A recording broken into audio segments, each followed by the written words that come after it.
आदरणीय व्यासपीठ, विकसित भारताची भूमिका डोक्यामध्ये साठवताना मला असं वाटते की कुठेतरी जेव्हा देशातील लोकांना मूलभूत गरजांकरिता कोणत्याही गुन्हेगारी प्रवृत्तीला बळी पडावे लागणार नाही आणि सहजगत्या त्यांना मूलभूत गरजा म्हणजेच अन्न, वस्त्र, निवारा आणि शिक्षण हे मिळतील, तेव्हाच कुठेतरी आपला देश खऱ्या अर्थाने विकसित झाला असं मला वाटते। खरं पाहता भारत देश हा खेड्यांचा देश आहे, गावांचा देश आहे आणि जेव्हा गावांचा विकास होईल तेव्हाच कुठेतरी राष्ट्राचा विकास होईल।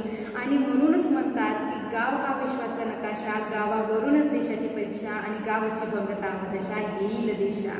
आणि म्हणून खेड्यांपासून विकासाची सुरुवात करणे हे कुठेतरी महत्त्वाचे आहे आणि तेव्हाच आपला देश खऱ्या अर्थाने विकसित बनेल। विकसनशील देशापासून विकसनशील राष्ट्रापर्यंतची ही भूमिका आपल्याला पार पाडायची आहे।